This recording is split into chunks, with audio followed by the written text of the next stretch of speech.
and all kinds of equipment to the Egyptians, you now count that and say, oh, they have more material than Nigeria. True. That's the way that those figures are made up. So it's not about the utility. But look at the GOG. We cover from GOG being? I'm sorry, Gulf of Guinea. The Gulf of Guinea area, which is the bread basket of perhaps much of that's this region of Africa, sub-Saharan Africa. So we cover all the way from Angola down there to the west tip of Africa. And it's the Nigerian Navy that runs all that patrol in that area, trying to the Gambia. To Gambia, that's what I'm saying, that way. You know, we are the ones patrolling all that waters, you know, trying to keep that area safe from where they don't have the capability. I mean, it's thrust upon us. That's what I'm saying. That's why I'm saying that big brother. Big brother, yes, and regional powers. So, so all that, all the marine resources there, the fishing, the mineral resources, the oil, mining. And now, of course, now we have security challenges there, piracy, you know, oil theft and all. Is being controlled by the Nigerian Navy. So when we go for these naval conferences, like, hey, I mean, you are the big brother, and everybody knows it. You know, you're expected to do this. You're expected to. It's your role. But they don't put a penny into us doing it at all, do they? Nothing. They'll say, "Good job, good job." Pat on the back is enough for big brother. You know, this idea of being the #1 on the continent, or being the #5 or #43, as the case may be, a lot of people will not be that concerned with that. All they're interested is about their safety. Are we safe? How safe are we? Now, Colonel Stan-Labo, when you started, you said you're not comfortable discussing the assets of the Nigerian military in public, apart from what's already in the public space. Yeah. Should that be a problem? Shouldn't you be more concerned about the modus operandi, as in strategy, communications, how the inner workings? Shouldn't those be the ones that should be hidden? Shouldn't the Nigerian people know this is what you have, this is what you're able to work with, not necessarily how? I think both are equally important. Frankly speaking, to open up your inventory completely to the outside world does not really help you. Because when the rainy day comes, you never could know who is the enemy out there, and he already knows what your inventory is made up of. Or does he know how you use it? If you say you have so communication gadgets, if you tell me you have a handset, how else do you use a handset? Don't you take it to the ear and speak through the speakers? What else? What do you have that he does not have, probably in less quantum? So how you use it is not the issue. If you have a tank, an amphibious tank, how else is an amphibious tank used?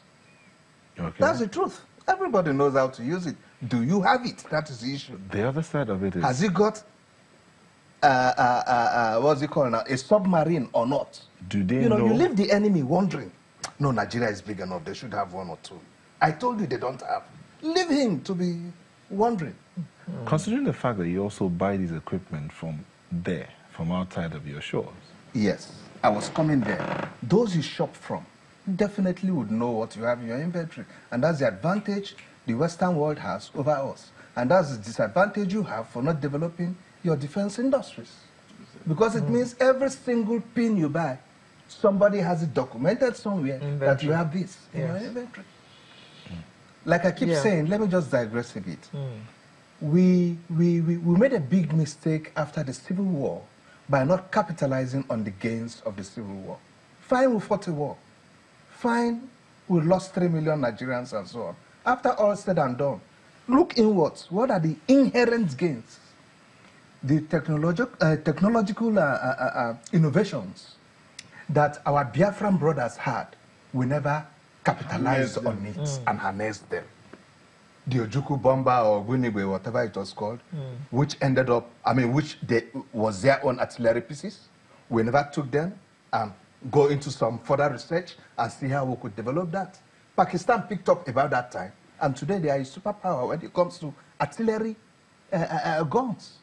Even superpowers are importing from there. Okay? Is it too late now for us to pick up on that? Well, it's not too late, but I don't want to say it's like reinventing the wheel. All I'm trying to say is that what you could have just tapped on the guy who was doing it and say, hey, come over and let's continue from here. You're welcome back home. Yeah, but many of them have probably died anyway. You can't find them now. If you find them, they are in their 90s. If I was a kid when the Civil War was going on, by now I'm seeing some white gray hair. You think those ones will still be alive? Okay, we'll just take a moment and go on a quick break. We'll be back shortly. Please don't go away.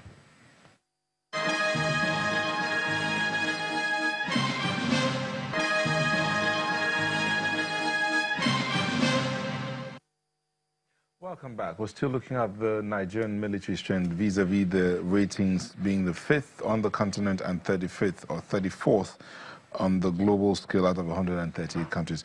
Dr. Ekhomu, out of 136. Dr. Ekhomu, yes, we've talked about secrecy. Permit me to use the word secrecy, and transparency. We've talked about welfare. We've also talked about budgeting. But let's look at what Colonel Stan-Labo talked about earlier, gains from our past, the Ogbunigwe. Those are things that we missed out according to what the way he submission. But we have engineering department in the different arms of the military. Departments. Now, recently, the army at an event in Maiduguri showcased a helicopter they built. Before that, under the last administration, the Air Force launched its drone, which they built then, and then they've launched another one in this administration. Is it just a showcase, or are these departments actually working as they should? Thank you very much, Mr. Nelta. At the NADCEL, that is Nigeria Midday Celebration in Maiduguri recently that you referred to, more than just that helicopter was showcased. Drones were, new drone technology were put on display, and other technologies are there. Now, the point here is, and then, of course, the Air Force has an R&D unit in Kaduna. They now have a university. They just opened a university. They have an R&D specialized. They have their own university. So there's, I think what it is there's some innovation going on within the military, but it's not been commercialized yet. That means it's not been put out there on a commercial scale. Perhaps aside from the drone that was being advertised at Maiduguri, which the Chief of Army Staff went to commission. So I think there's, like the Colonel rightly said, there's a bit of that now happening because of the leadership. I think there's a need. It's been recognized now that, look, we need to look inwards. We have brains. Nigeria has some of the best brains in the world.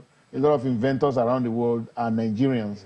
And so the problem is they are dispersed. So if we can bring them back, and then the military, because of their tradition, because of their training, they have a lot of bright young people in there. So I think there's now focus. I can say at least one service that I know is very dedicated to innovation and to technology, the Air Force, for example. I can say this without disclosing any secret. The Air Force has just developed a crime lab right here in Lagos. They have a crime lab now where they can actually do criminalistics. They can do forensic science, do crime scene work. They actually have a full-fledged lab with all kinds of equipment in there. I'm aware of that, So there are things of this nature that's going on. Of course, you have battlefield stuff, but those battlefield stuff, they take a little bit of time because of advances. Like he said, the people overseas, the advanced countries, they have an edge on us because they've been long at this. But we have comparative advantage too, because with our the kind of people we have in Nigeria and the kind of innovations we can develop here, if we can bring them up to commercial quantity, then we have a shot at this thing. Will the police have access to this crime lab that you spoke about? Yes, certainly they should. There is an inter-service thing in that regard, but they should. But, you know, the Air Force is a leader in that regard. I know that for a fact. Okay, we must start winding down now, and we have this comment from Femi Oke, who says the strength of a nation's military assets is not a state secret. It should be freely available, as most is imported. What is to be guarded is the military preparedness, military doctrines, communications, terms, rules of engagement, and weak points. Our main problem in Africa is the inability to locally procure defense assets, weapons, aircrafts, equipment, ships. Egypt and SA make tanks, they make helicopters, they make artillery pieces and uniforms. A defense policy that does not aim to secure military assets locally is not a policy at all. We need to develop indigenous defense industries.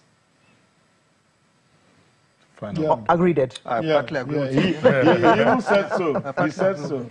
Okay. So, yes, thank you so much. We've been speaking with retired Colonel Hassan Stan-Labo. Thank you for sharing your thoughts with us. I appreciate it.